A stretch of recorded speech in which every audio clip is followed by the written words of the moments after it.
It's a great treat to be here today. I love talking about early childhood interventions. I love talking with people in the community and trainees and just the whole family of people that we have together. I want to acknowledge some of the critical people in my life that have shaped my science. Let's see, Bruce Pennington, a neuropsychologist from Denver that was really involved. We thought together about all the early work we did on characteristics of young children with autism and what seemed to be the most important symptoms to treat. Giacomo Vivanti, a postdoc here several years ago, who's an incredibly productive scientist and one of the most interesting scientific minds I've ever run into. Jerry Dawson, who's been a colleague for 2005, 15 years, and has been such a great partner in all of the work that we've done together. Auburn Stamer, whom I've known since her undergraduate years in Denver when she came into the lab for a little bit, and has been an amazing partner to join up with here.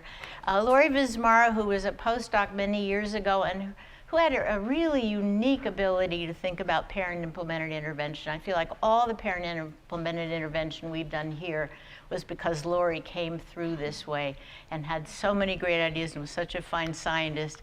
Sally Ozenoff, who was a graduate student way back when with Bruce and me, and really developed so many of the ideas that we carried out in Denver, and then we got me to come here. She and Rondi were the people who got me here, and we had an amazing set of experiences around her infant sibling work, and that was a tremendous, I learned a lot from that. I think it had direct implication for the infant interventions we've done.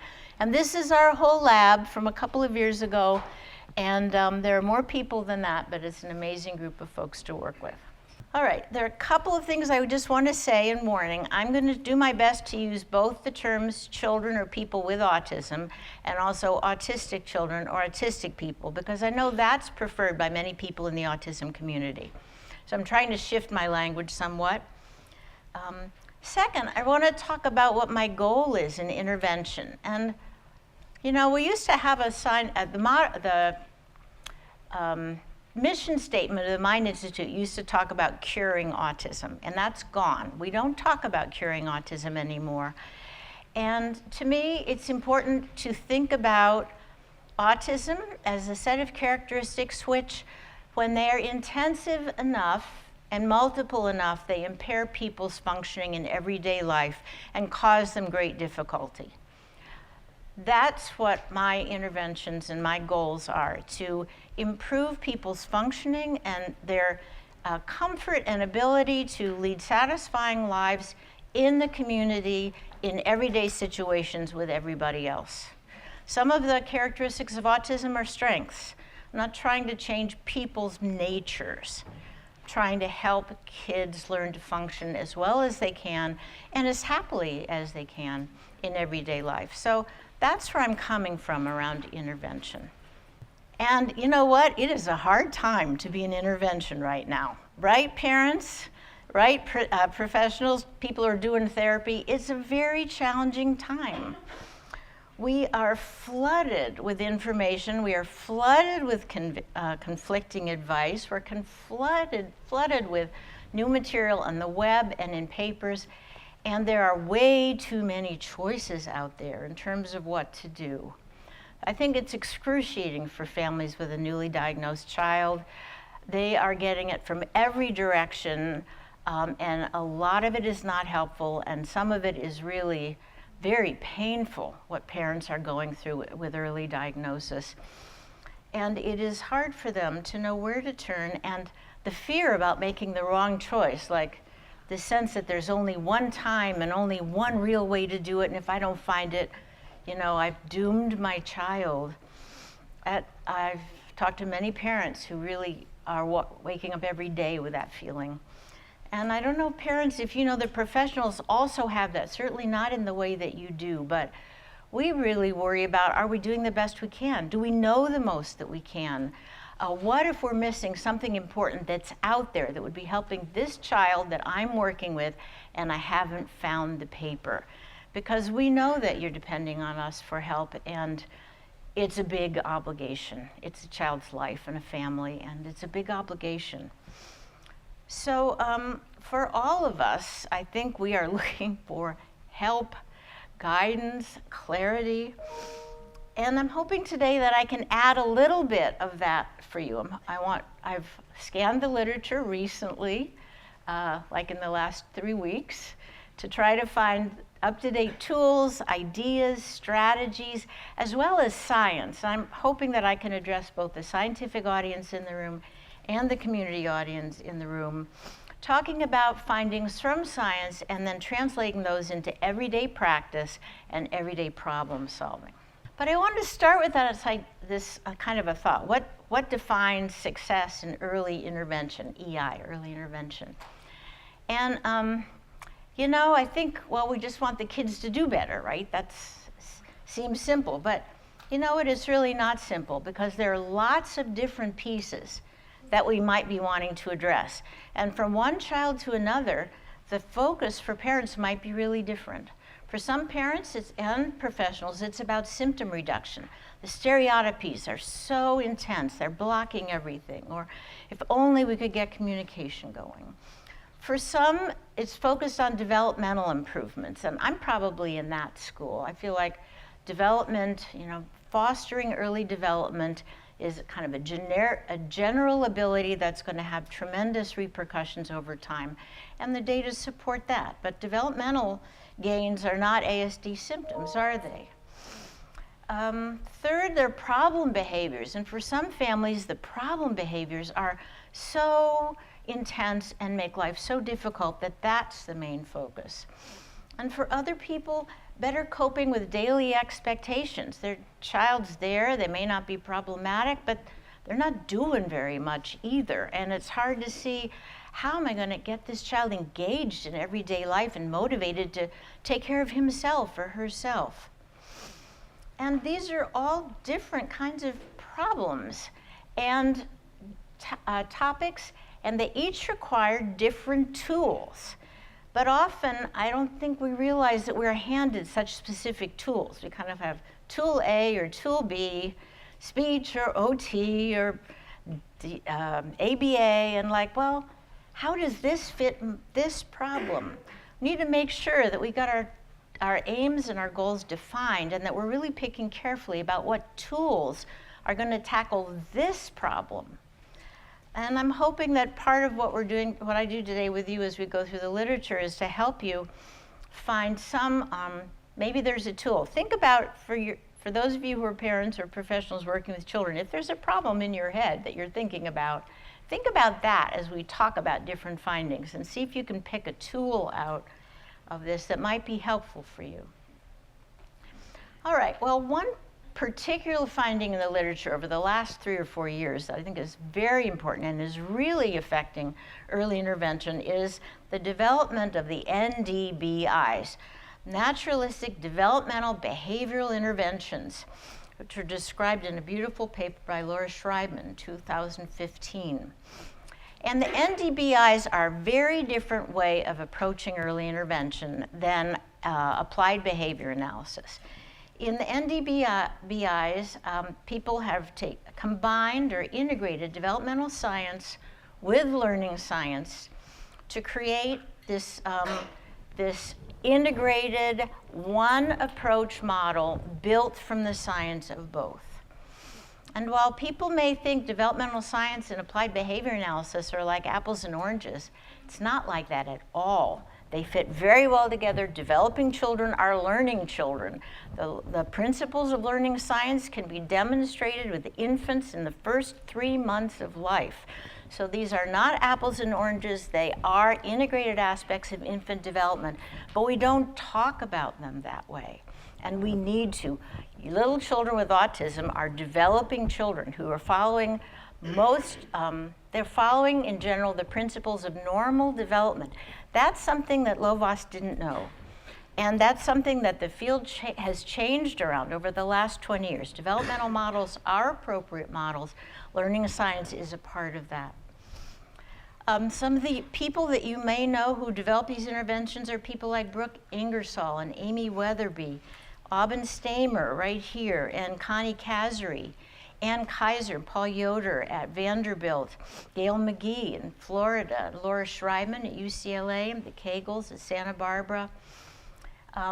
Interventions like pivotal response training, Early Start Denver model, Project Impact, early social interaction, that's Amy Weatherby's work from the CERTS work that she did with Barry Present, incidental teaching, CERTS, there that is, Jasper, Connie Kazari's work, enhanced milieu training from Yoder and the Vanderbilt group.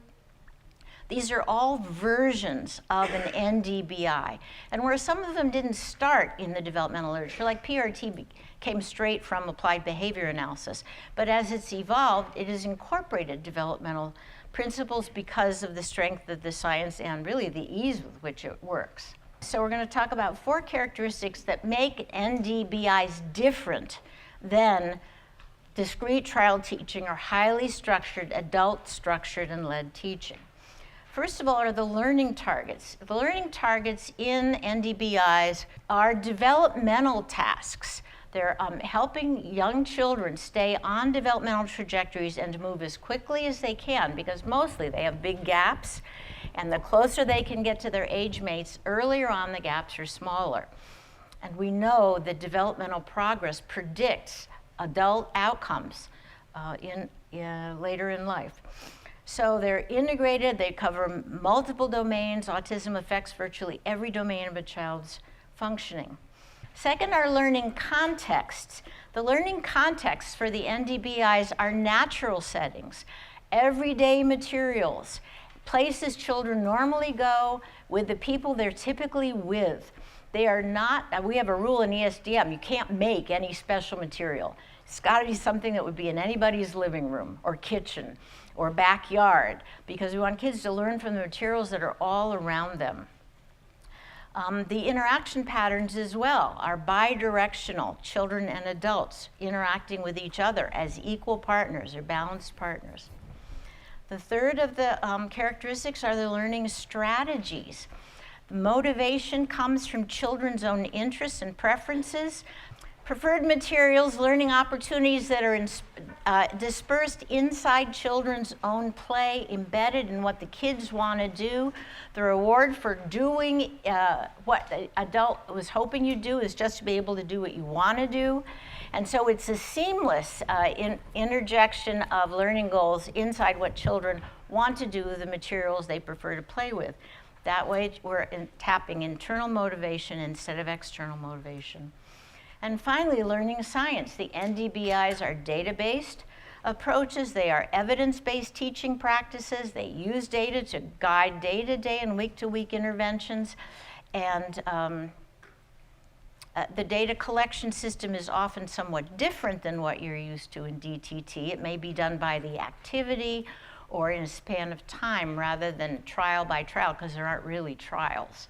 But these are data-based approaches that follow all the principles of applied behavior analysis in terms of positive behavior supports, use of reinforcement, use of positive and negative consequences, extinction procedures. All of that repertoire is available inside NDBIs. I'm going to give you just a little sample of what this looks like. This is a 2-year-old, a young 2-year-old. This is her 2nd hour of treatment. This is a little girl who is a pretty kind of low tone, low affect, low energy, low initiation child. She likes to spend her time on the floor, not doing very much. And she's working with Jamie Winter, who is one of our most skilled and experienced therapists. Want to play with blocks?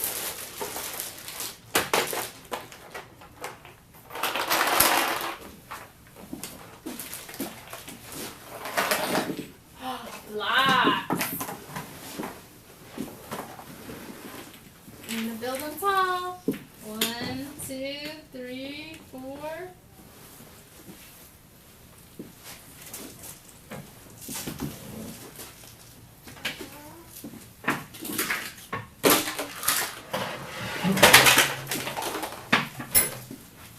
You found a new toy. 1, 2. Hit the drum.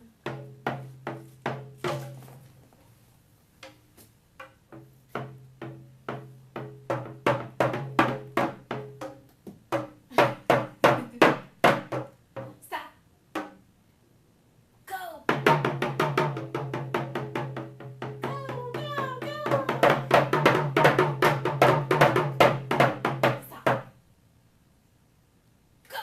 Stop. Go. Okay, now let's go fast. Fast. Fast, fast, fast, fast, fast, fast, fast. Fast, fast, fast.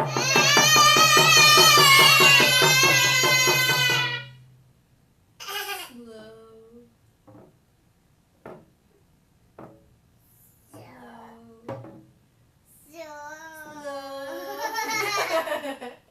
Fast.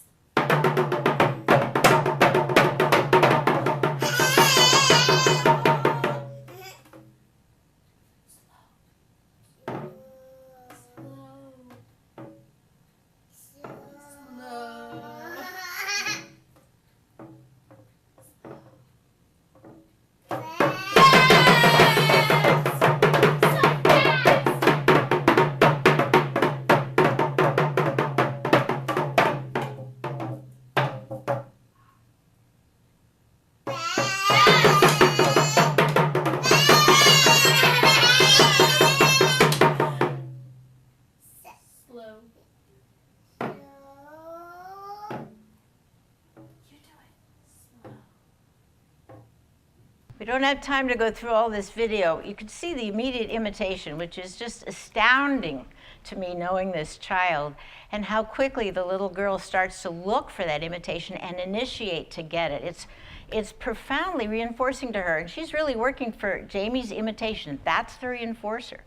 And Jamie quickly goes through a number of different variations. The little girl follows them through, picks up the words. We didn't know this child had any words till this moment. So this is kind of what can happen when, I don't know, this kind of magic thing that happens when kids get inside this shared dyadic space and everything starts to flow. Emotion, imitation, action. You can see how many different learning objectives are being tackled, how quickly the trials are coming, how immediately she's being reinforced. This little girl's already probably had 10 to 12 trials in that minute or two that you saw of all kinds of activities. And this is what these look like, embedded tasks across multiple developmental domains inside this positive affective framework. All right, so there are a few of these of NDBIs that are publishing in the last few years that I think are very important to be aware of. And almost all of them are about parent interventions. So one of them based on PRTs is coming from Canada. It's called the Social ABCs. And the focus in this intervention is functional communication inside a rich affective frame. Not many of the NDBIs talk about affect as much as ESDM does and social ABCs do. This is a manualized parent coaching model, and it has been carried out in rural and low-income areas in Canada. They've tested this on 83 children who are 16 to 30 months of age in a randomized design using waitlist controls in which parents and received intervention around PRT, principles of PRT, plus a responsiveness piece that's about emotion. This is a 12-week intervention for 1.5 hour interventions once a week. They tapered the frequency over the 12 weeks. And their primary goal that they were seeking was whether the children's vocal responsiveness and initiations improved in this very low intensity intervention. And they did find that they had positive effects for child responsiveness and for child initiations. In addition, they found that there was an increase in the group in parents smiling, so more positive affect from the parents, and a group effect on parent self-efficacy. And this is a theme that's going to come up again and again. We often worry about what the cost is for parents about interventions that are focused on parent implementation.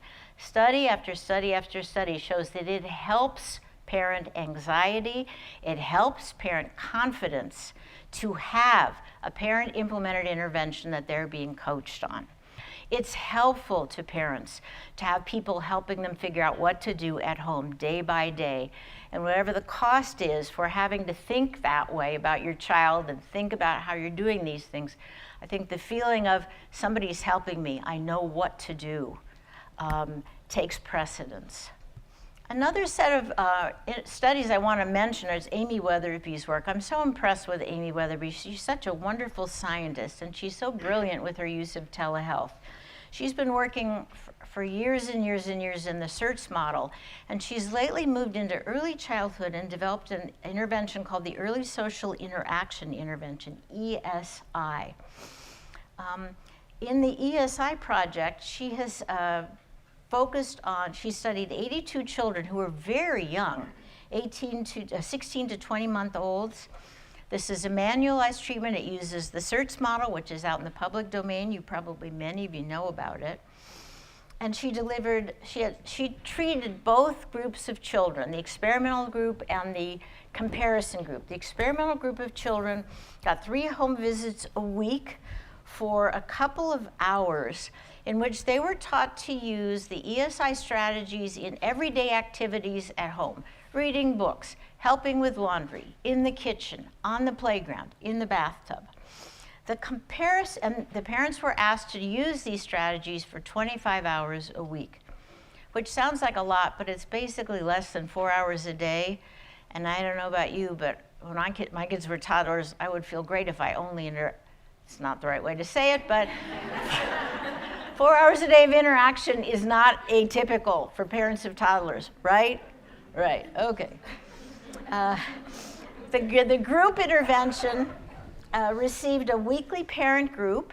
They had both didactic lectures and discussions, and they also had 3 practice sessions with their child. So they got a little bit of coaching and ongoing help. And actually, Nicole worked with Amy Weatherby, so if I say anything wrong, will you please correct it? Thank you. And she found very, very strong results for this. Let me see if I can interpret these for you. So the solid lines are the group that got the individual coaching at home, and the dotted lines are the group that got the group intervention, a little bit of coaching and mostly didactic. And this is on social composite from the CSBS, a measuring tool for looking at social communication. You can see that both groups improved, but the individual coaching group improved more. Here's ADOS, social affect, the autism social affect symptoms. And what you see, and those are generally high for children who are diagnosed with autism as part of how the diagnosis happens. So decreasing scores means that the kids are showing more typical affect. And again, we see both groups are decreasing, but the one-to-one intervention group is doing better. Same with, this is the Vineland socialization scale. The group getting the large group intervention is actually losing points on this over time. It's not that they're regressing, it's that the children are getting older and their progress isn't keeping up as they get older because they have ASD and it's hard to make social gains. You can see that the group who got the individualized intervention at home lost hardly any points over time, so they're almost maintaining their rate. And finally, this is receptive language. You see, again, both groups are improving, but the group that is getting one-on-one coaching at home is showing much better outcomes. This is important in terms of, delivering intervention, and it seems so easy and much easier and faster to do it in groups, but we have yet to have anybody demonstrate that we can really get positive child outcomes from group-delivered, talk-based parent coaching, or parent training. We really, the results come from pretty much one-on-one parent coaching, delivered at home or in the clinic. Targeting low-resource families is a tremendous challenge for all of us, and there are very, very few papers about interventions that have been successfully carried out with families of low resources, personally and in communities that have low resources. Connie Kazri and her group provided a study of their intervention called Jasper, which has to do with joint attention, symbolic play, and emotional regulation. And they published a paper recently about a successful intervention approach for low-resource families, in which they studied 147, it's a huge study, 147 children with ASD, 2 to 5 years of age. All the families were Medicaid eligible. They used a randomized intervention design with parents either getting an educational module or a parent-mediated module. So the educational module is about this is what autism is, this is what your children need. Parent-mediated module is this is how to do this with your children and help for that. The treatment for the group that's getting the parent-mediated model, they got 2 hours of Jasper home sessions a week for 12 weeks. Again, a low-intensity, brief intervention. The group that was getting the educational model met as a group. They used the same materials as the Jasper family was using, and they also met for 2 hours a week. So the only difference here is in the way that people are being taught, not intensity and not materials. And yet what they found is that the families who are getting coached, here they are increasing child engagement greatly compared to really no change in the children whose parents are being taught in the group setting. Here is the predicted amount of joint attention. You can see here both groups of children are doing better, but the group who is getting the individual intervention, again, showed greater gains. It's because they started lower. Greater gains in joint attention and also pretend play. So again, the power of working in a coaching way with parents using a manualized, tested, evidence-based treatment. Another area that is moving into the literature is about technology, and you heard that our next speaker is going to be someone who's got a lot of expertise in technology. And some of you may have heard about this new intervention called the Toby. This is an online web-based intervention which teaches children as they play with their screens. And the initial data from this project were somewhat promising. And so this is an app to use. It's in addition, it's not an early intervention approach. It's an additional tool, an extra technique. And the main author of the study, Parsons, just published a replication. He replicated this on a sample of 59 children using a randomized controlled design, experimental versus waitlist control. The waitlist group was just getting their typical community intervention. And they found that in the replication, the children were averaging, the children had the tool for 2 to 3 months, but they're only averaging about 11 minutes a day of intervention. And they did not find any significant group differences on 90% of the measures they were using.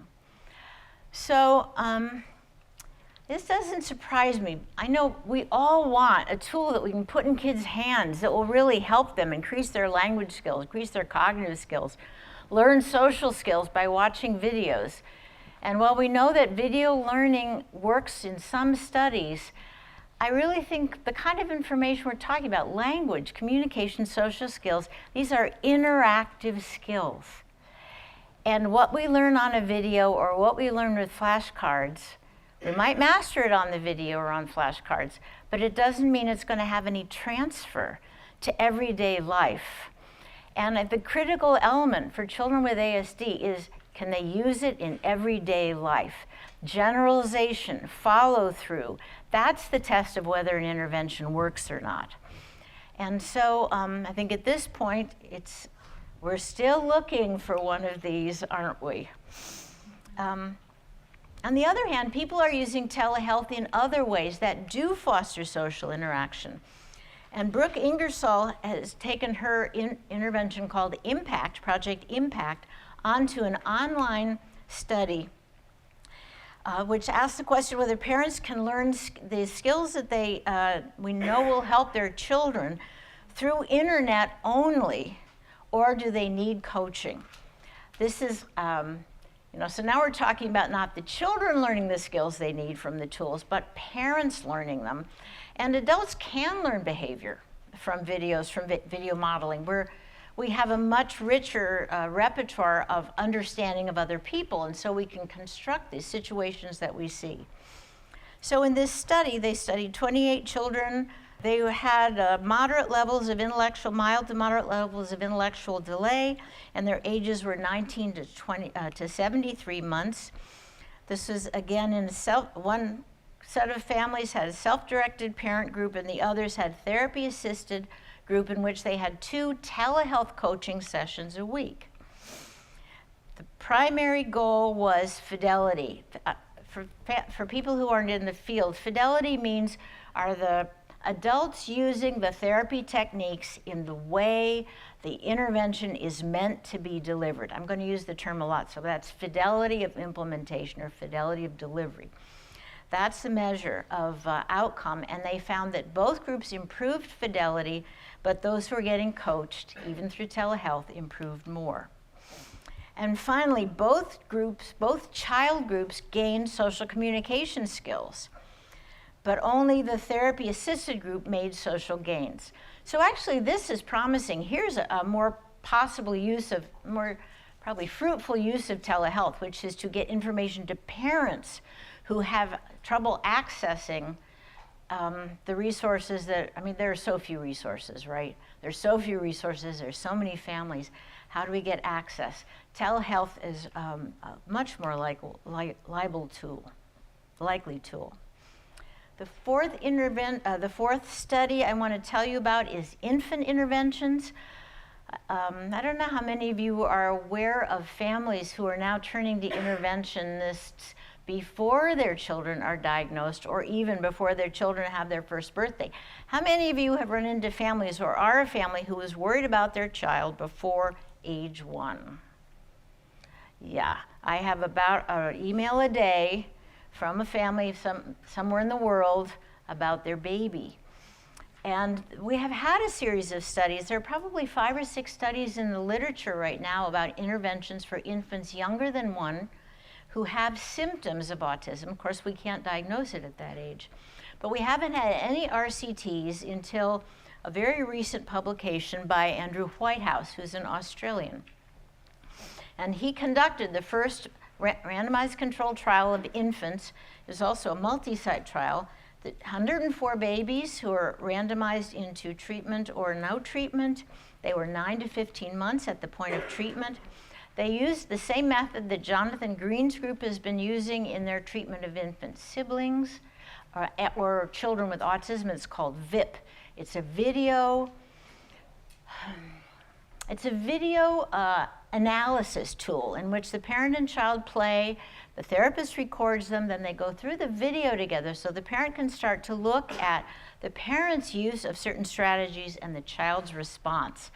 And then they practice it a little bit in the session. That's what VIP is all about.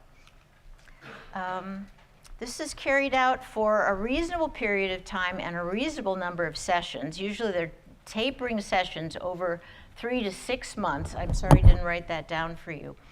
But unfortunately, they found no effects of this intervention, no effects on the child, no changes in the parent, no effects on child development or on child symptoms. So this particular intervention was not successful in this group, and some people are suggesting that we should abandon this particular goal because, I don't know why, because this very good study didn't find a good result. I don't think that's right. That's the first RCT with one particular method. I think there are many more things to try, and I'm going to come back to you in a minute with some of the things we're trying to do for that, on that topic. All right, so now I want to shift from the topics we've just talked about in the general field and talk with you a little bit about the intervention I'm associated with, the Early Start Denver model, and talk with you some about the work that we've been doing, which is only just getting published now, or not published yet, so that you can see how our particular intervention is also trying to address these particular issues. So for those of you who don't know very much about Early Start Denver model, this is Jerry Dawson, this is me. And these are the main tools that we use in ESDM: a parent manual, a therapist manual, a coaching manual is coming, and a curriculum tool. ESDM is one of the NDBIs. It's an intervention. I think it was the first intervention, actually, that truly integrated developmental and behavioral principles into a complete package. It focuses specifically on difficulties that young children with ASD have compared to other children with other kinds of delays. It is a comprehensive intervention addressing all areas of children's development. It's an interdisciplinary-based intervention that is supposed to be delivered by interdisciplinary teams in which one is a generalist and the others are consultants. It focuses on natural everyday learning activities in typical environments, and it is a highly data-based delivery system. It's also manualized, and it includes, I think, something that not very many of the other interventions yet are specific about, which is a response to intervention, what do you call it? The decision tree. It includes a specific decision tree for what to do if progress isn't occurring. And it steps people through a number of steps, one at a time, so that there are ways to change up and change up quickly if children are not progressing. Our rule is 1 to 2 weeks. Change something. Don't let failure continue. All right, if you know the literature, you know that we published a paper a long time ago that showed very positive results in many areas, significant differences between the children receiving ESDM and community in IQ gain, in language gain, receptive and expressive, in adaptive behavior gain, in reduction of autism symptoms. And the gains these children made were as good as the best gains that had been published by the Lovaas group. So there was an indication that these interventions may be that powerful. Given that result, there have been way too many studies because there wasn't a replication. We needed to replicate that before people started studying it, but we didn't, and people started studying it, and there are now over 20 ESDM papers, mostly not by us, and all over the globe. New Zealand and Australia, in addition to these countries, have all published controlled ESDM outcome papers with positive results in the last 5 years or so. But as I said, we shouldn't be doing this without a replication, and it always makes me nervous every time we study ESDM, but we have to do the work. So we mounted a large replication study funded by NIH, which was just published this September. It came out in a paper. It's been on the web for a few months, but this is a new finding. All right, and so the main people involved in this study were me, Annette Estes at University of Washington, Kathy Lord, who was at University of Michigan at the time, and we carried out a multi-site, randomized, controlled, intent-to-treat replication study. We predicted, I'll tell you what those things mean in a minute, we predicted that we would have a significant effect on language. That was our primary outcome. We also expected to see changes in developmental quotients, ADOS skills, and adaptive behavior that would separate the treated group from the community group, as we'd found before. And we were also interested in seeing whether developmental quotients and autism severity, whether the more severe children did not respond as well to the intervention as children who had less severity.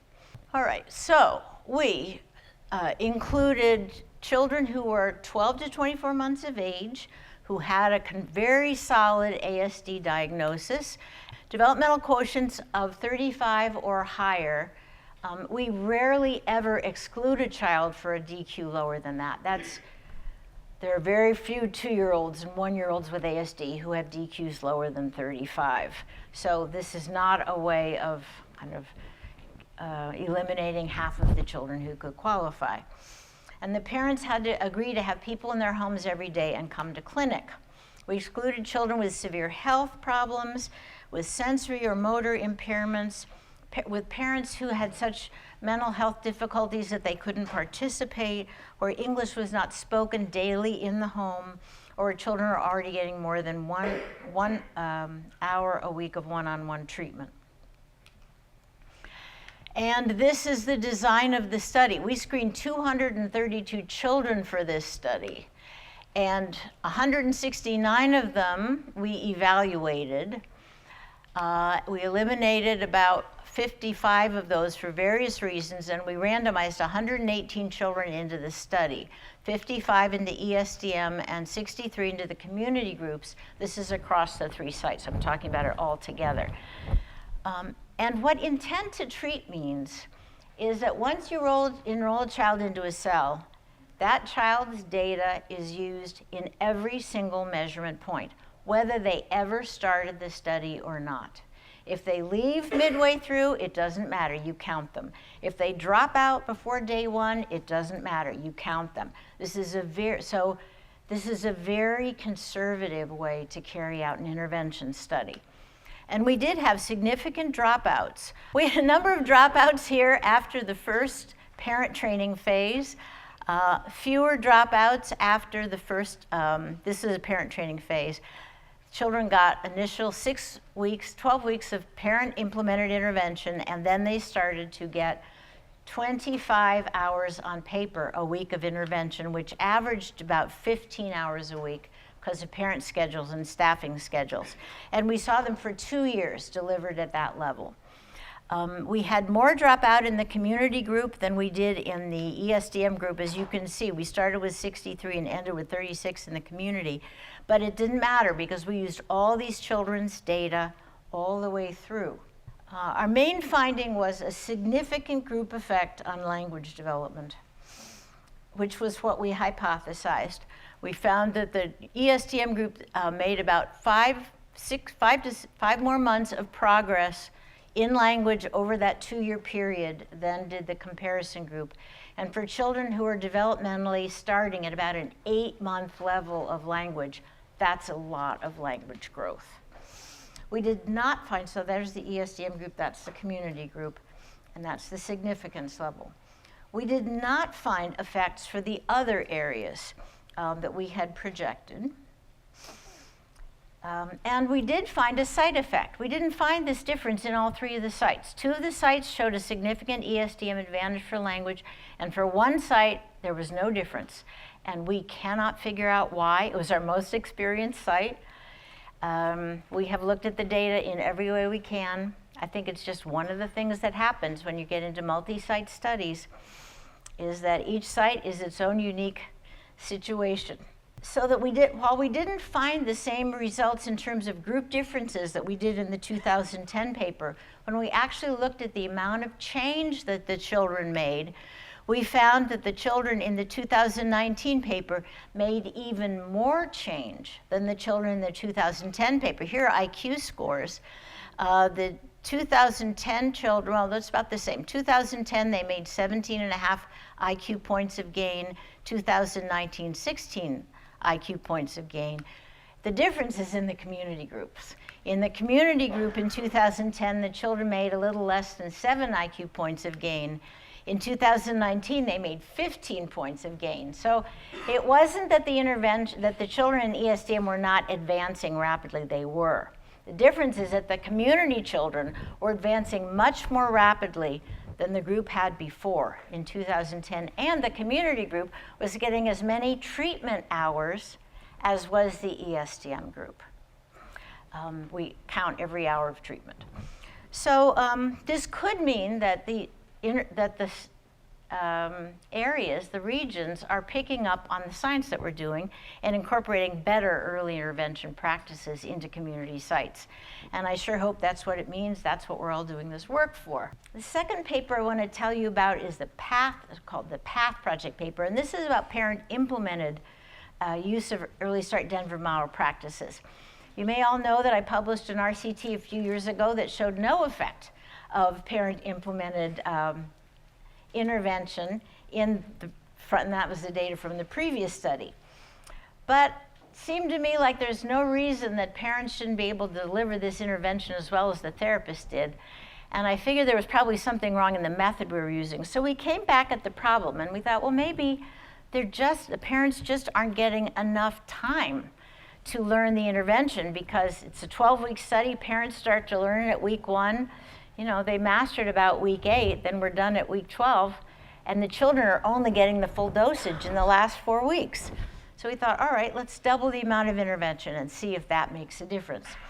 So in the PATH paper, that's exactly what we did. We enrolled 45 children. We were at 2 different sites. This was again in Washington. The kids were about 21 months of age. And we randomized them either to once a week, parent-delivered ESDM with 1 visit a week, using the parent manual and teaching the parents the intervention using our ESDM fidelity tool as a measure of parent skill. Or for the experimental group, we doubled the dosage and we added a second home visit, an hour and a half at home. Again, for 12 weeks. So the only thing we did was to add a second visit, and it was a home visit. We also brought in some additional multimodal material, some video materials for parents, because we're realizing that the folks who are having kids now turn to media more than they do to paper for learning. And we thought maybe we're at a disconnect in terms of our materials. All right, we found a significant effect with these 2 interventions. First, we found that the parents who are getting 2 visits a week and had the access to multimodal materials made significantly more gains in parent fidelity than did the parents who are getting once a week visit. We did not find differences in the children per se and the child gain. We found that the children in both groups made nice progress.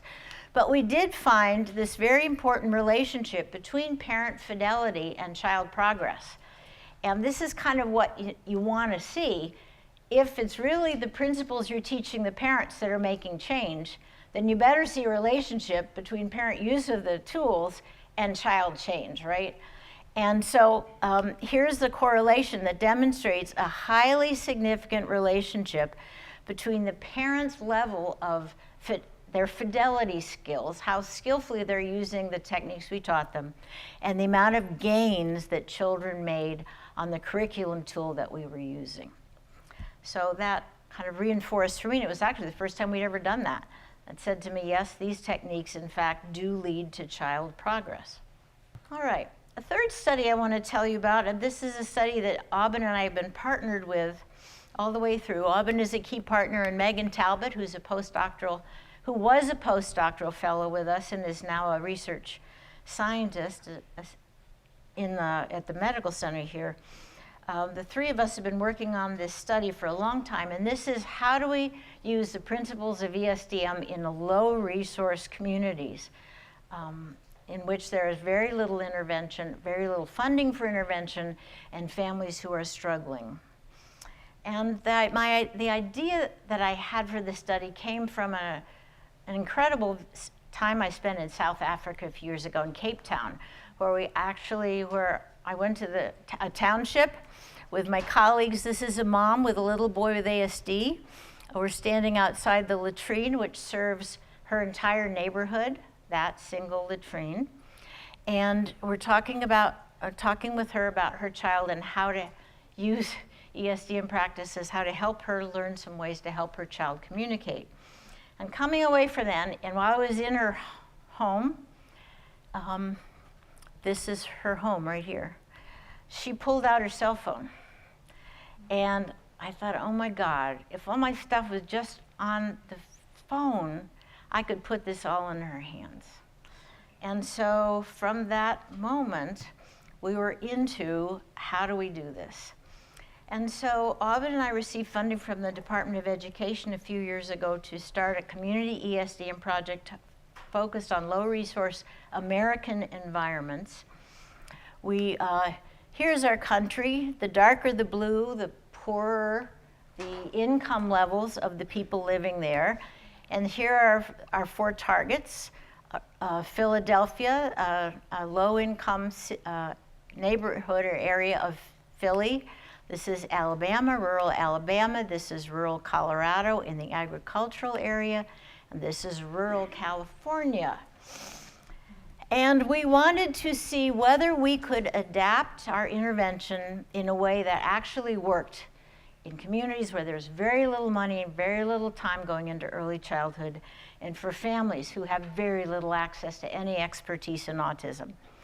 And we wanted to try leveraging the power of telehealth in order to get a cost level at a point at which this might actually be doable. We proposed doing this, we did this in 4 phases. We began by gathering community input in each community and finding out from both parents and professionals what was needed, what the issues were, what was already available, and where most help was needed. In the second phase, we developed our materials and started to test them out and work on how can we get materials on telehealth into other people's hands in a way that requires very little time from the other people.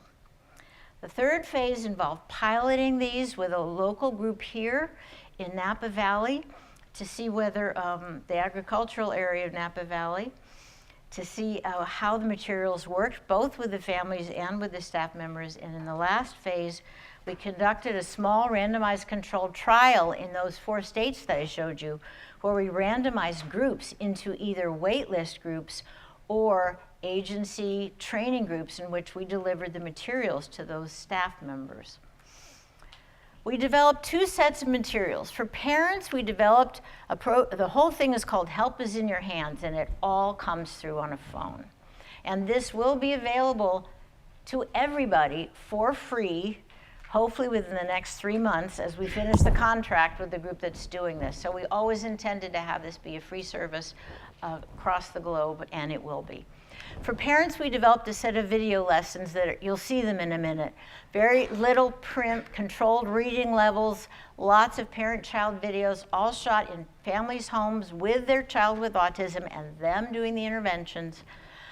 And for interventionists, they got everything that we gave to the parents.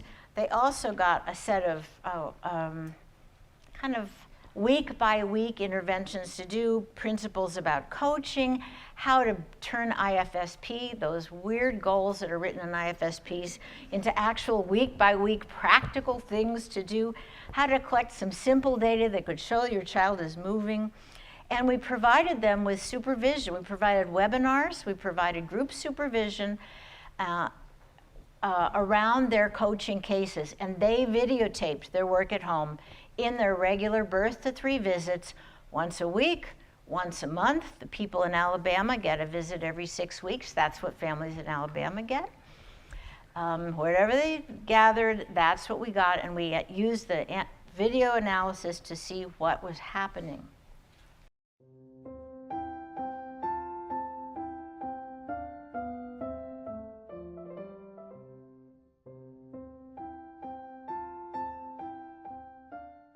Many people think that young children learn the most by playing with toys. But actually, young children learn the most from other people. This includes everything children learn while interacting with others during activities like eating, bathing, playing with toys, reading books, and playing physical games. Interacting with other people teaches children language, how things work, and how people work.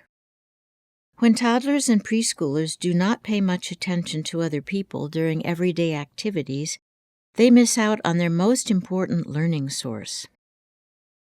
There are several simple ways that you can adjust the everyday activities you do with your child to help him or her pay more attention to you and to learn more from you. The first lesson is about positioning yourself, your child, and the objects you are using to help your child attend to you. While you watch the following videos of a 2-year-old and his mother, imagine that the child's eyes are a spotlight. Wherever that spotlight from his eyes falls is where he is focusing his attention. In order to direct your child's attention to you, you have to find ways to get inside his spotlight of attention. We have a little rule to remember where to be with your child. Here's the rule: face to face and close enough to touch. Let's see how one mother solves the challenge of getting inside the spotlight of her child's attention. Purple. Purple. Purple. Paper. Purple block.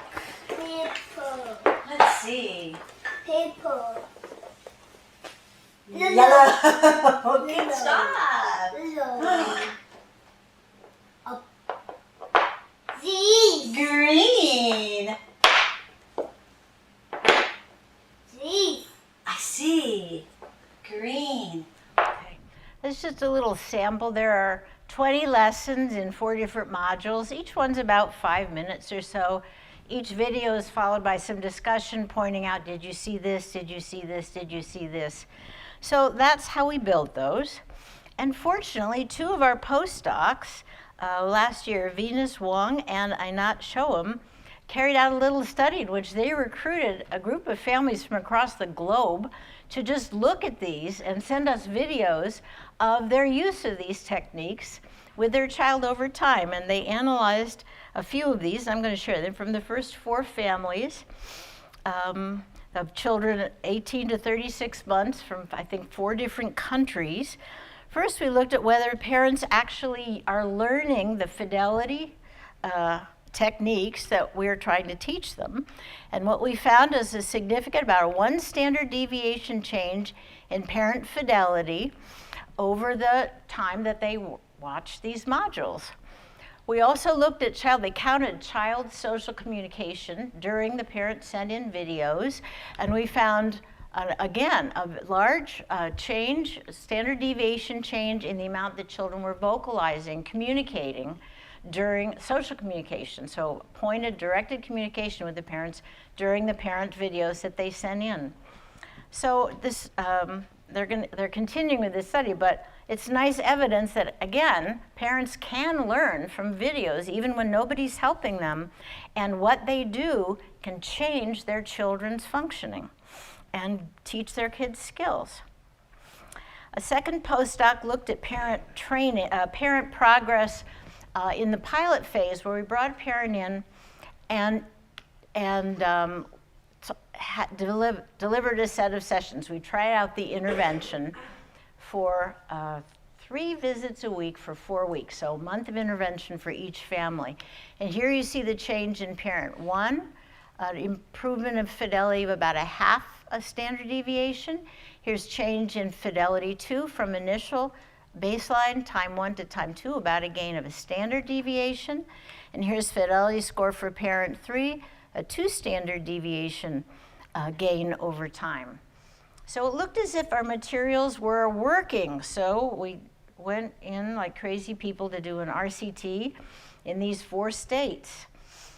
And these are all preliminary data. We are just coding data now, but I wanted to show you what we know so far. First of all, the coaches, the ECE, or the birth to 3 interventionists that have received our materials, and that we've done some group supervision with their children's videos from their own caseload.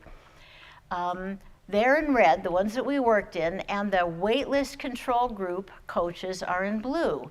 And what we find is that in the beginning, the control coaches, control group, actually have a little bit better fidelity, even without any training, than the group we're working with. But after our work with them was over, about 6 months, we find that the ESDM trained people have made huge changes in their delivery system, and the control groups haven't made any changes, even though we've given them some things to read. So that's the first step, right? We've got to change the coach's behavior in order to change the parents' behavior, in order to change the children's behavior. We got 3 targets. There's the evidence from the coach. We do have child change data. And what I can show you here is that these are on this grid is the measurement of an assessor, an independent assessor, who's coming in and doing our curriculum tool. And the dots show you the amount of gain the child has made over the period of intervention, which is 3 to 6 months. So the higher up they are this way, you see that the more gains the children are making. These are items on the curriculum scale. This direction is how well the parents are rating their child's progress. From 0, didn't make any progress, to 7, has made tons of progress. And what you see is that there's a very nice correspondence here, this kind of like a correlation line. The parents are seeing what the assessor is measuring. Child change is going on. And so even though we don't have parent data to show that the parents are changing, I think it has to be there because the coaches are only working with the parents. The first thing we did was to get them to stop working with the children, sit on the sidelines and work with the parents. That was a huge part of the intervention that we did, and here are the results of that. We also found that the parents were much more satisfied with the interventions, the coaches who were doing the ESDM-based intervention than the coaches who were doing the typical whatever they did intervention on all metrics. So while we don't have parent ratings per se, we have evidence that this is in fact impacting parents. This is a 12-month-old. This is the pre-tape. This is one of our pilot kiddos.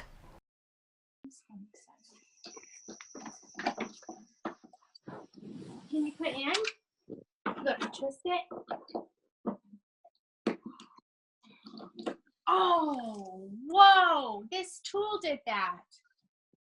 And Mama, can you see? Can you do it? Oh, here, it's screwed in. You have to unscrew it. Look, you do. You do. Did it come out? Pull it. Oh, you're not strong enough. There. Oh, wow. Can you show Mama? Can I have that? Can I have it? Oh, you want the tool? Oh, okay, good. Look, here you go. I'm gonna screw it in. Here, you do. You gotta twist it, see? Oh my goodness. You're gonna do it by yourself? Twist that. You do it with the hat on? Ta-da! Oh, Mama needs to wear the hat. I got the hat on. Can you bang, bang, bang, bang? Bang, bang, bang. Is that the hat you put on? Uh-oh, did it drop? Can you get it? Can you put on Mama's head? Put on? Can you put on my head? I tried so hard. Liam, where are you? Boo. I can't see you. Liam, where are you? Hello. I can't see you. Where'd you go? Liam. Liam. Boo. Say bye-bye, hat. Bye-bye, hat. Say bye-bye. You want to get it? Okay. Okay, so hopefully you can see the difference in those two slides and in those two videos. The baby symptoms are never as clear as they are when children are older, but the disconnect, I think, stands out to me at least.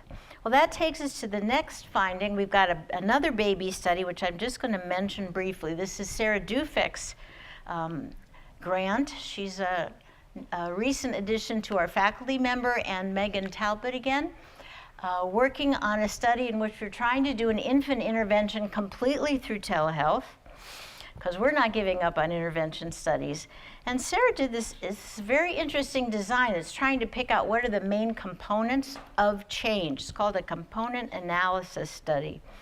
So we're using a single subject design, and we have three skills we're trying to teach the parents, three of the key, what we think are the key fidelity skills. Skill 1, skill 2, skill 3. So the way this goes is first parent gets skill 1 first. But we're measuring her use of all three of the skills and changes in the baby. Parent 2 gets skill 2 first, then skill 3, then skill 1.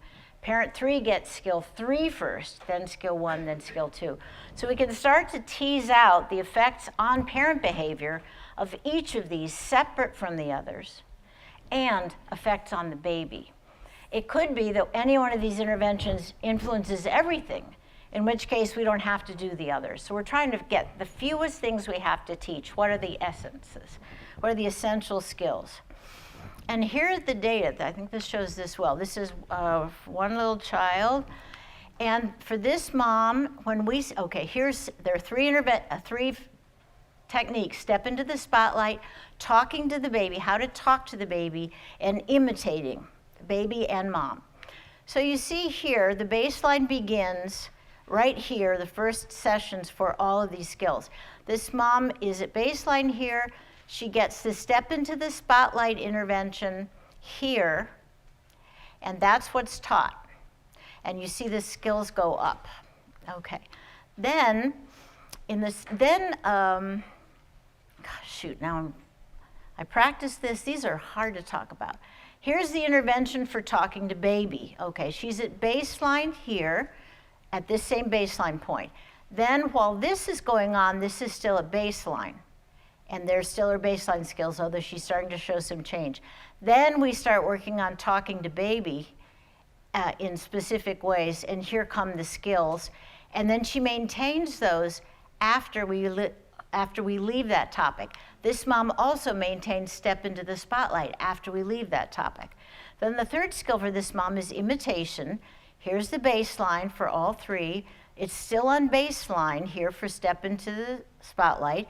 Here it's still in baseline, which is talking to baby. Now we start imitation training, and there it is. So do you see how that works? So what we're really seeing is that these are kind of separate effects. They're separate for the parent and they're separate for the child. But mom hangs on to them as we add new ones. Okay, so that's what a component analysis study is like, and we've gathered all the data now. Here's a different family and a different set of data. But again, we're seeing kind of the same, we're seeing similar patterns in terms of learning the skills and holding on to them. And you can see now the different order has been carried out. So this is the kind of work Sarah is doing on that study. And we're looking forward to the paper that comes from that. The last study I want to talk with you about, and I will be done in 5 minutes, is a comparative study, and this is not yet published. This is a study that, it should be published in the next year. The paper is about finished and ready to go out. I've carried this out with Annette Estes. This is a big study.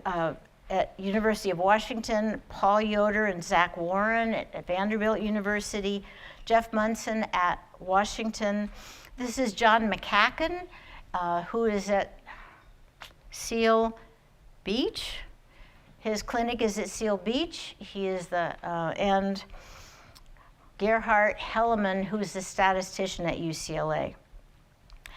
And in this study, we had asked 2 questions. This is a large, multi-site study involving 4 groups of children. We had 2 questions.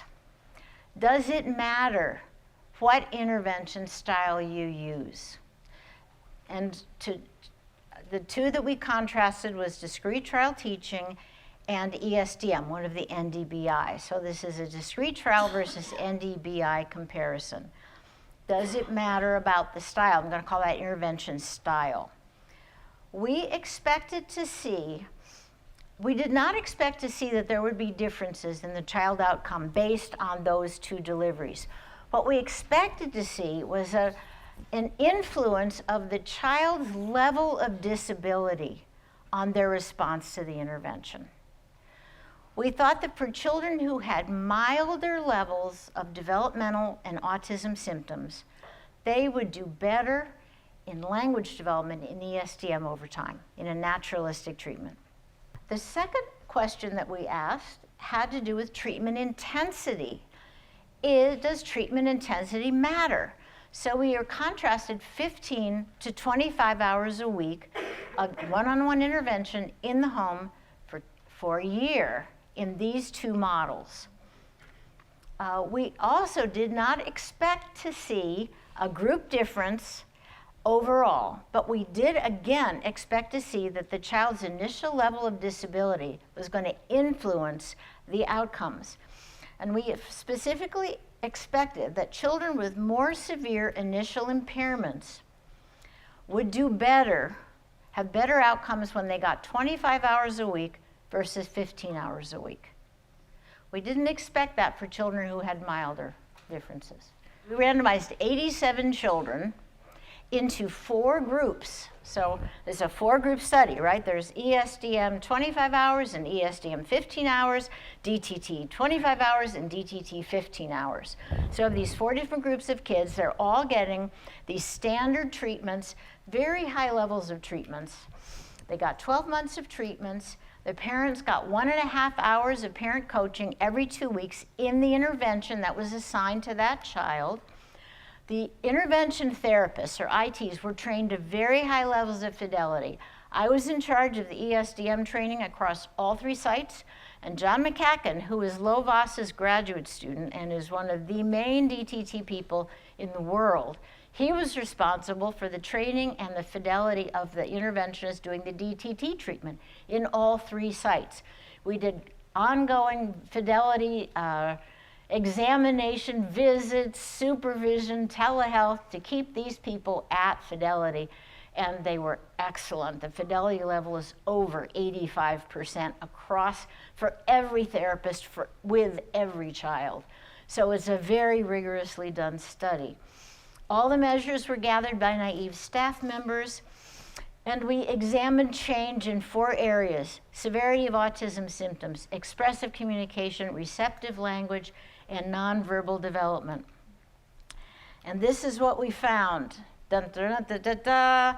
Intervention style did not affect the amount of change in any of the 4 variables, and the severity of initial difficulty of the child in either DQ or autism symptoms did not affect their response to either style on any outcome. So we were wrong in our hypothesis. Both children who were severely involved, more severely involved than those who were less severely involved, they didn't differ in their response on any of those 4 variables. Okay, now let's go to intensity and look at intensity. We planned to deliver 15 and 25 hours. What we really managed to deliver was 12 and 22, mostly because of family cancellations. Okay, so the intensity did not affect the amount of change children made in any of the 4 variables. And the severity of their initial disability did not influence the effect of development, the effect of intensity on the 3 developmental outcomes, not on expressive communication, not on receptive communication, and not on nonverbal development. For autism severity, we found some side effects which were pretty uninterpretable. And to me, one of them shows that the most severe kids do the best with the least intervention. The other one shows that the kids with the least severity do the best with the most intervention. And the third site showed no difference. So my takeaway is there's no clinical significance to this. And the kids who were affected were at such ends of the spectrums of the kind of bell-shaped curve that I think for 95% of kids, this doesn't have any meaning. So this doesn't mean anything until we can replicate that finding. I think for me, the take-home message is intensity didn't matter. So, difference based on approach, on hours, and all 4 groups made excellent progress. These kids made the same level of progress in all of our ESDM studies, in the best of the DTT studies. Big gains in language, DQ, nonverbal behavior. I do want to end up with a couple of points. One of us is the challenge to all the researchers. We've got to get this stuff into the community. One of our postdocs, Alison Namias, has just published a wonderful meta-analysis showing that community sites are not using the interventions they say they're using. They're not trained to fidelity. They're not delivering the interventions. We've got to change that. We've got to get our work in the lab. For the families, particularly, and people out in the field, most of us will never have name brand interventions. It shouldn't matter. What matters is the intervention working? Is your child doing better? And it's working if kids are meeting their learning goals on time. It matters if it's working if you see ongoing progress in all the areas of difficulty. It's working if the child is using the skills they're learning in therapy in everyday life, at home, at school, and in the grocery store. It's working if the child is initiating the use of their skills in many contexts, not that you always have to prompt and ask. Initiation of skills shows it's working. And if their scores on various standard tests are maintaining or improving, then you know it's working. Because if it's not working, skills are going to go down as children age. Standard scores are, not developmental scores, but standard scores. Finally, if behavior problems that you know about are targeted and have a program going and it's working, you know your program's working. It's working when parents know how to weave those learning goals into everyday life. Then you know the intervention is working. But what if it's not working? Something's wrong and it's not the child. We got to believe that one. We got to put that on our shoulders. Children learn. What are we going to do? If it's not working, we can discuss with the team leader. Why is this child not progressing? Second, what is the problem? Third, start practicing that skill at home every day, parents. Fourth, is everybody teaching this the same way? Where's the consistency? Where's the fidelity? Get the team together, watch each other work. Get the message to the child as a consistent message. 5, brainstorm the problem. Get everybody together, put every idea you can think of on the table and figure out something new to do. 6, get into the literature. Find anybody who's written any program on how to tackle this behavior. 7, ask other people who know the child. Ask grandma, ask auntie, ask Sunday school teacher, ask daycare mom. Ask people who say, I don't have a problem with that. Okay, there's somebody who knows something we don't know. Let's figure out why. 8, the program may be running too long. Kids learn failure. If we're doing something for a couple of weeks and there's no progress at all and kids are starting to get averse to the materials, we are now teaching to failure experience. Stop. Get rid of it. Do something else. We don't want kids to get turned off to learning. It means it's too hard. It wasn't set up well. It's just not working. It needs redesigned before children start to become aversive to the experience because they want to succeed just like we do. And finally, bring in a consultant. Get somebody in there with fresh eyes to figure it out. Because all children learn. It's the nature of children to learn.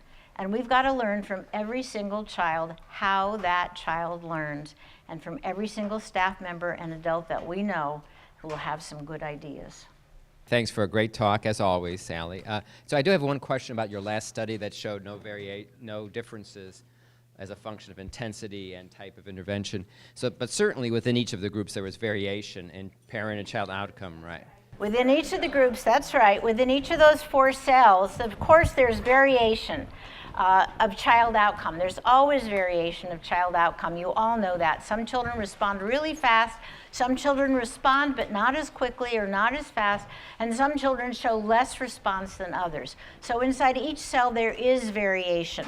It's just that there wasn't different kinds of varying in those different cells. So my question is whether or not any of the variation was related to kind of less tangible measures than fidelity, like parent endorsement, parent enjoyment of the intervention, parent comfort level with the intervention, those kinds of qualities, whether that really mattered rather than just fidelity per se. We found no difference in parent satisfaction in any of the four cells. All parents were very happy with these interventions. And we haven't looked at other variables yet. I mean, certainly we may find some other variables in those cells that are different. But the main outcomes I'm always worried about are these developmental and severity outcomes, because those are the things that predict into adult functioning. So that's why we started with that analysis. We'll find many other things as we go along, I'm sure. Can I ask kind of what your reasoning is for not incorporating modified like materials for early start in for the early start Denver model, and kind of talk about what it is about those materials? Why we don't incorporate why? handmade materials? Yeah, like can you talk about that? And the Sure. rationale behind It's just that? a matter of generalization, right? Generalization is the test of whether kids are learning something. And since we're trying to teach to everyday environments, we want to be using materials that kids find in everyday environments. So that wherever they walk in, preschool, Sunday school, play area, in the pediatric office, wherever they go, they're going to see materials that are age appropriate, that people have put out for little children. That's what we want to be teaching them to do, those materials, so that they can blend in, so they can interact with other children, so they can know what this toy is and maybe see another child doing something interesting and do it as well. Also, toys, normal objects have lots of different uses, most of them. So you can use them in a lot of different ways, a lot of variation. In our intervention, we stress variation. You know, if objects are too simple, there's nothing to do, and the child learns one schema, they have it by rote, and they're done with it. You know, but little children use materials in lots and lots of different ways. It makes it interesting. It allows a lot more cognitive growth, a lot more linguistic challenge, a lot more motor skills. So we like materials that are multi-dimensional. I was wondering, for the last study that you had spoke about, was there a measure on parent self-efficacy? And if there was, are you going to be looking at that in just with thinking about all of the other studies that you were talking about and how that actually can play a big role, and if we're seeing any group differences there? We have several different parent measures. We are looking at it, and that Estes is the person who is leading the science on that particular facet of the study. I think we have 4 different parent measures. The only ones I've looked at are satisfaction. But yes, she's looking at confidence, competence, feasibility. So watch for her paper, Estes, E-S-T-E-S. I was curious about your thoughts on the dosage. I was very surprised. I'm sure you were too. I had recently similar findings in a completely different area of development, which was motor development. But I was curious what your thoughts were on why the dosage didn't turn out like you hypothesized. Well, I've thought a lot about it. You know, I predicted that it wouldn't, actually. That was in my head to begin with. I think several things. First of all these parents are getting parent coaching. And so, you know, I really think the power of outcomes are in parents' hands at home.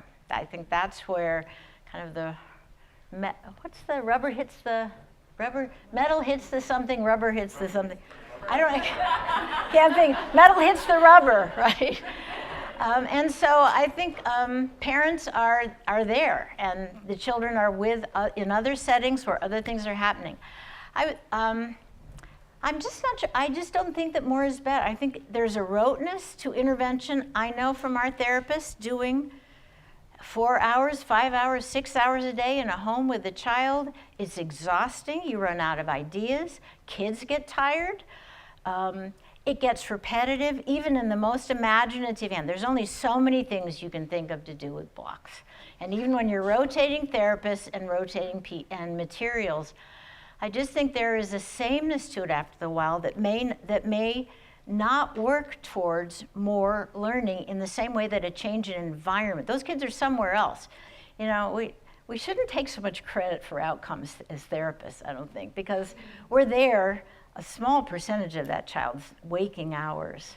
And when they're not with a therapist, they're doing something else. They may be at the grocery store, they may be at school, they may be at daycare, or with babysitters, or at the park, or somewhere else. And something's happening there. And so I think there's probably a trade-off that what the data are saying is that the kids are getting enough in other places or other aspects of their life that those additional hours aren't adding. And I think we've really got to take this seriously, because, you know, this 30 and 40 hours a week, this serves people who are, I'm sorry, but they're selling intervention. This is exhausting for families. It's exhausting for children. We have never had any experimental evidence to support that, ever. There's not a single study that's ever supported the benefits of that much therapy. I think mine is the very first study that's ever actually experimentally manipulated hours. And if we were thinking, okay, 15 hours is a good dose, these are little kids, remember?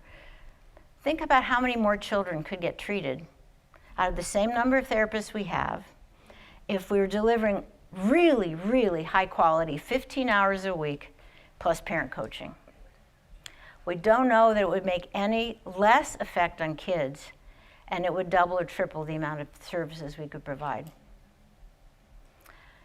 And so, I think we really have to be very thoughtful about this and think about not the hours, but the child progress and what's happening, what the kids are getting, thinking about learning opportunities across the day. We talk about a learning opportunity every few minutes. We can look at that in everyday life. We can go to every environment a child's in and look at the number of learning opportunities. I think that's what we probably should be focusing on. And looking at school, at church, and at home with grandma, in daycare, where are the learning opportunities and how do we get them up there? And if we could do that and do that consistently as consultants and coaches, kids would be getting what Lovaas always said they should be getting, the same as typically developing toddlers get, interaction all day long throughout their waking hours. That's what it takes to develop a typically developing child's developmental skills. That's what it's going to take for little kids with autism, and that's the way we're going to get there.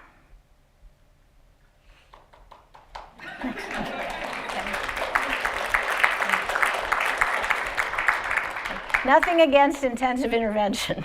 I really believe in what we do, but it's only going to reach such a few number of people. And we've got to figure out ways to get good work out to everybody. That's really the goal. And it's good to know we don't have to do 40 hours of one-on-one to get good work out to everybody. We just have to keep figuring out how to do it.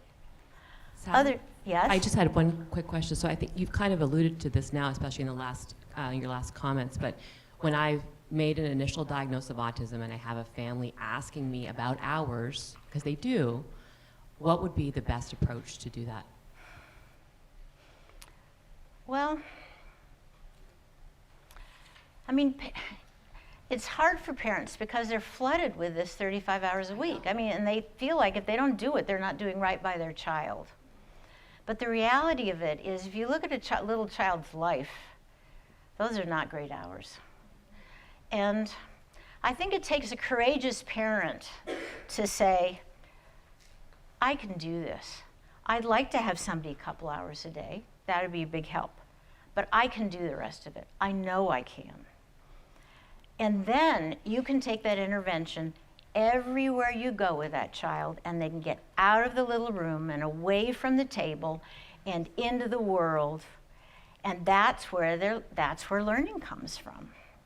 So I think you provide data to parents, you provide the difference between what they hear on the web and what we have as hearsay and what the science says, and you encourage them in terms of what we know parents can do. It's parents that raise typically developing children. It's not therapists. They all turn out great, Good language, age-appropriate language. Virtually every toddler raised by mom and dad or grandparent or whoever else. So it's not like we don't have the skills. We need to fine-tuning. So I think what parents want, some parents, they don't want, we had parents who pulled out of our 25-hour groups. I don't want that.